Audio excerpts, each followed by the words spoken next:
Hello दोस्तों, कैसे हैं आप लोग। आज हम आप लोगों के लिए ऐसी इन्फॉर्मेशन देने जा रहे हैं जो कि बहुत सारे लोग जानना चाहते हैं। बहुत सारे लड़के हैं, यंग जनरेशन है या ओल्ड एज के आदमी हैं, उनको ऐसी प्रॉब्लम होती है जिसके बारे में किसी से डिस्कस करना भी नहीं चाहते हैं, शर्म भी होती है। बहुत सारे इन्हीं हकीमों के चक्कर में पड़ के अपना टाइम वेस्ट करते हैं, हार्ड अर्न मनी कमाई हुई उसको गंवाते हैं और टाइम तो खैर बर्बाद होता ही होता है। तो वो प्रॉब्लम ऐसी है जो कि लगभग सभी लोग फेस करते हैं। वो है स्ट्रॉन्ग इरेक्शन की, यानी कि पेनिस में स्ट्रॉन्ग इरेक्शन नहीं होता है, पेनिस सही से खड़ा नहीं हो पाता है, जिससे कि सेक्स करने में प्रॉब्लम आती है। बीवी के सामने या गर्लफ्रेंड के सामने आपको शर्मिंदा होना पड़ता है, या आपका अर्ली डिस्चार्ज हो जाता है, या सामने देखते ही डिस्चार्ज हो जाता है, प्रॉपर तनाव नहीं आ पाता है। इसकी वजह से आपको बहुत सारी शर्मिंदगियों का सामना करना पड़ता है।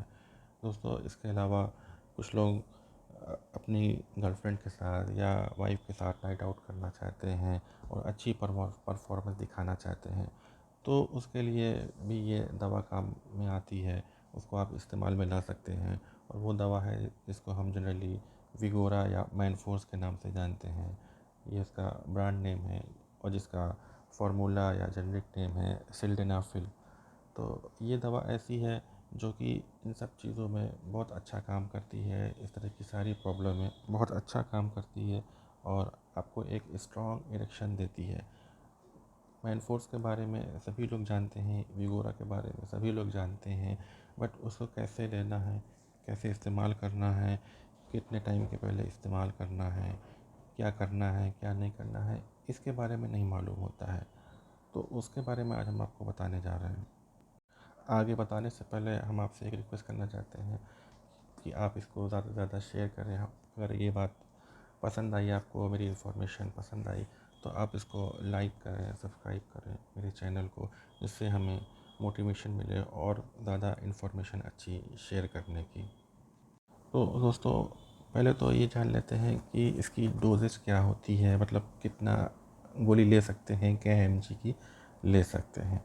तो देखिए, इसको आप जो है मार्केट में इजीली 50 एमजी और मैक्सिमम 100 एमजी की अवेलेबल है, आसानी से अवेलेबल रहती है। अगर आप 50 एमजी की लेते हैं तो भी वही काम करेगी जो कि आप 100 एमजी लेंगे। तो ऐसा नहीं है कि 100 एमजी लेंगे तो ज़्यादा काम करेगी या ज़्यादा अच्छा इरेक्शन आएगा, ऐसा नहीं है, ऐसा बिल्कुल नहीं है।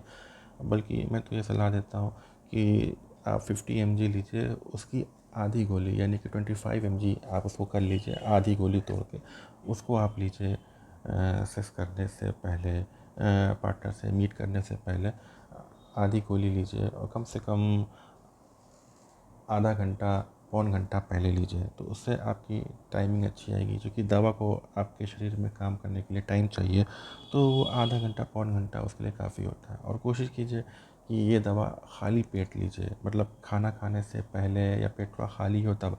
अगर भरपेट खाना खाने के बाद जब आप लेते हैं तो काफ़ी टाइम लगाती है ये काम करना, हमें काम करना स्टार्ट करने का। तो आपको अगर जो है रात में प्लान है 11 बजे 12 बजे का, और आप 10 बजे खाना खाते हैं, तो आप उसको लगभग 9 बजे ले लीजिए, और फिर उसके बाद फिर आप जो है 10 बजे आराम से खाना खाकर वो कर सकते हैं। तो उसमें एक बात ये ध्यान देने की ज़रूरत है। दूसरी बात ये है कि जब भी आप इस गोली को लें तो आपको सर्टेन प्रॉब्लम्स भी फेस करनी पड़ सकती है। अगर आप ज़्यादा क्वांटिटी में लेते हैं, यानी कि 100 एमजी लेते हैं या 50 एमजी लेते हैं, तो आपका सर भारी हो सकता है, नाक बह सकती है, चेहरे पे अजीब सी गर्माहट आएगी, कान गर्म हो जाएंगे। तो इसलिए इनिशियल डोज से जब इस स्टार्ट किया जाता है इसको, तो कम डोज से स्टार्ट किया जाता है, तो वो उतना ही काम करती है जितना कि 50 एमजी या 100 एमजी काम करेगी। आप इसको ट्राई करके देख लीजिएगा। जो लोग रोज़ाना लेते हैं 100 एमजी, तो वो धीरे धीरे फिर वो दवा जो होती है वो काम करना कम कर देती है, यानी कि आपकी बॉडी पे असर करना कम कर देती है। तो इसलिए आप स्टार्ट करें 25 एमजी से, तो आपको सेम इरेक्शन आएगा, सेम तरह की परफॉर्मेंस आपकी रहेगी उसके। मेरी ये सलाह है कि जिन लोगों के नॉर्मल सेक्स लाइफ होती है, कोई प्रॉब्लम नहीं होती है, तो वो ये दवा न लें तो बेहतर होगा। क्योंकि जब आप एक दवा के ऊपर डिपेंड हो जाते हैं तो फिर वो दवा के ऊपर हमेशा डिपेंड रहना पड़ता है। तो अगर आपके प्रॉपर इरेक्शन आते हैं तो कोई ज़रूरत नहीं है दवा लेने की, ये विगोरा लेने की या मैनफोर्स लेने की। हाँ, अगर आप कभी कभी ज़्यादा इन्जॉयमेंट चाहते हैं, कुछ आउटस्टैंडिंग करना चाहते हैं, अच्छा करना चाहते हैं, तो उसके लिए कभी कभी लेने में कोई दिक्कत नहीं है। दूसरी बात ये है कि ये दवा 18 साल से कम लोगों के लिए रिकमेंडेड नहीं है।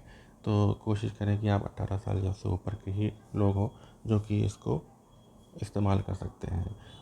कुछ लोग देखते होंगे कि कई सारी दवाएं खा लेते हैं, मतलब कई गोलियां खा लेते हैं, तो उससे क्या होता है कि उनके हार्ट में प्रॉब्लम आ जाती है, हार्ट अटैक आ जाता है, सीने में दर्द होने लगता है, सर बहुत ज़्यादा भारी हो जाता है और यहाँ तक कि जो है उनकी आँख की रोशनी तक चली जाती है। तो इसीलिए मैंने कहा कि इसको कम डोज़ में लीजिए तो वो ज़्यादा फ़ायदेमंद रहेगी।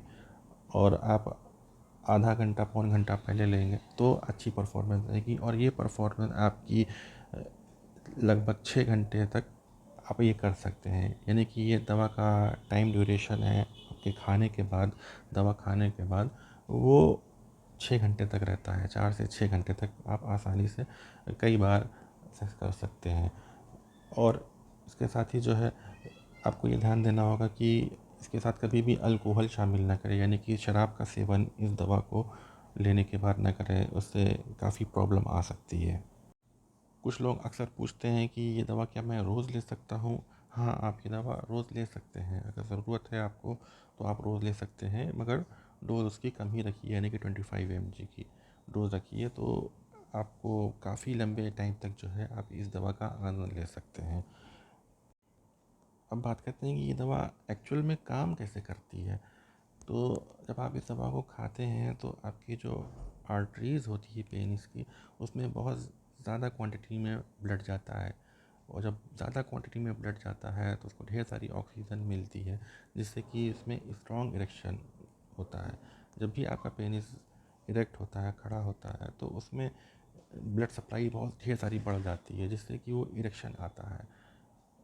और जब आप ये दवा खा लेते हैं तो उसमें और ज़्यादा ब्लड सप्लाई जाती है, जिससे कि वो हो जाता है और देर तक वो तनाव बरकरार रखता है। तो बस इसका यही सिंपल सा मैकेनिज़्म है कि जो है ये ब्लड सप्लाई बढ़ा देता है आपके पेनिस में, जिससे कि वो ज़्यादा देर तक जो है आपका पेनिस टिका रहता है। तो दोस्तों, ये छोटी सी इन्फॉर्मेशन थी जो मैंने शेयर किया। अगर आपको लगता है कोई और इन्फॉर्मेशन आप चाहते हैं तो आप हमको कमेंट करके बताइए, तो हम उसके बारे में भी आपको इन्फॉर्मेशन देने की कोशिश करेंगे। या कोई डाउट है तो भी कमेंट करके बताएं हमें, तो हम आपके कमेंट को पढ़ के उसके बाद भी वीडियो बनाएंगे और आपको सही गाइड करेंगे। अगर आपको ये वीडियो पसंद आया हो तो उसको प्लीज़ लाइक, सब्सक्राइब और शेयर ज़रूर करिएगा अपने दोस्तों के बीच में। धन्यवाद।